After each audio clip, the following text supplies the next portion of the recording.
বছরে দুটি ঈদের মধ্যে কোরবানির ঈদ যেন একটু আলাদা। এই ঈদে আছে ত্যাগ, ভালোবাসা আর আল্লাহর প্রতি আনুগত্যর এক অসাধারণ শিক্ষা। কিন্তু দুঃখের বিষয় হলো আমরা অনেকেই কোরবানি করি, অথচ এই ঈদের গভীর অর্থ সম্পর্কে খুব কম জানি। আজকের ভিডিওতে জানবেন কোরবানি ঈদের 5টি অজানা ও অবাক করা তথ্য। আর ভিডিওর শেষের তথ্যটি হয়তো কোরবানি সম্পর্কে আপনার পুরো চিন্তাধারায় বদলে দেবে। তথ্য 1, আমাদের প্রিয় নবী হযরত মুহাম্মদ সাল্লাল্লাহু আলাইহি সাল্লাম কেন দুটি পশু কোরবানি দিতেন? সহিহ বুখারী ও সহিহ মুসলিমের বর্ণনায় পাওয়া যায়, মহানবী হযরত মুহাম্মদ সাল্লাল্লাহু আলাইহি সাল্লাম সাদা রঙের সুন্দর দুটি দুম্বা কোরবানি দিতেন।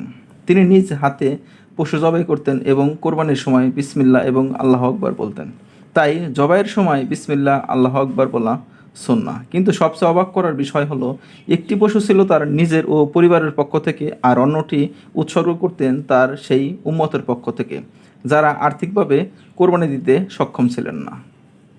ভাবুন তো, আমাদের প্রিয় নবী হযরত মুহাম্মদ সাল্লাল্লাহু আলাইহি সাল্লাম তার উম্মতকে কতটা ভালোবাসতেন। আজও এই ঘটনাটি সেই ভালোবাসার জীবন্ত উদাহরণ হয়ে আছে। এখান থেকে আমরা শিখতে পারি, ইসলাম শুধু নিজের কথা বলে না, অন্যর কষ্ট ও সামর্থ্যর কথাও চিন্তা করতে শেখায়। তথ্য 2, পৃথিবীর সবচেয়ে বড় কোরবানির আয়োজন কোথায় হয়? পৃথিবীর সবচেয়ে বড় কোরবানির আয়োজন হয় সৌদি আরবের মিনা নামক স্থানে।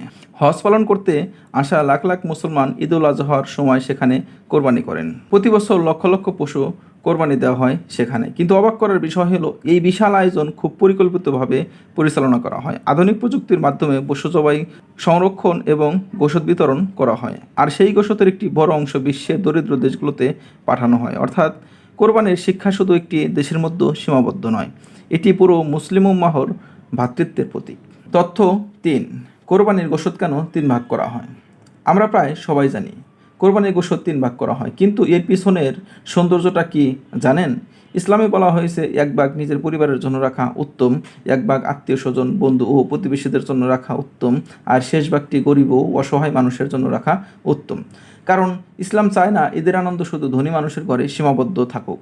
ইসলাম চায় সবাই যেন ঈদের আনন্দকে ভাগাভাগি করতে পারে। এই দিনটিতেও গরিব মানুষগুলো ভালো খাবার খেতে পারে এবং পরিবারের সঙ্গে আনন্দ করতে পারে। আসলে কোরবানি শুধু ইবাদত নয়, এটা সমাজে ভালোবাসা ও সমতা ছড়িয়ে দেওয়ার এক সুন্দর মাধ্যম।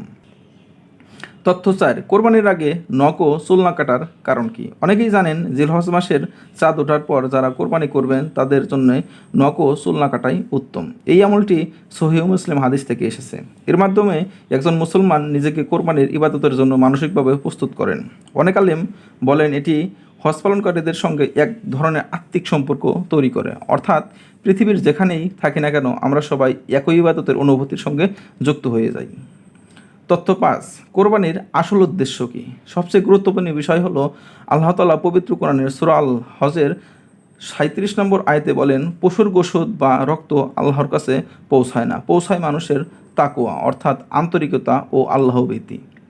আজ অনেকে এই কোরবানিকে সব বা প্রতিযোগিতার বিষয় বানিয়ে ফেলেছে। কার গরু কত বড় হবে, কার গরুর দাম কত বেশি হবে। কিন্তু কোরবানির আসল শিক্ষা হলো নিজের অহংকারকে কোরবানি করা, নিজের ভিতরের হিংসা, লোভ আর খারাপ দিকগুলোকে ত্যাগ করা। যদি একজন মানুষ কোরবানি করার পরেও তার আচরণ পরিবর্তন না হয়, তাহলে সে কোরবানির আসল শিক্ষা বুঝতেই পারেনি। কোরবানির ঈদ শুধু পশু কোরবানির উৎসব নয়, এটি একজন মানুষকে ভিতর থেকে পরিবর্তন করার শিক্ষা। আশা করি সবাই ভিডিওটি উপভোগ করেছেন। সবাইকে জানাই পবিত্র ঈদুল আজহার শুভেচ্ছা। ঈদ মোবারক।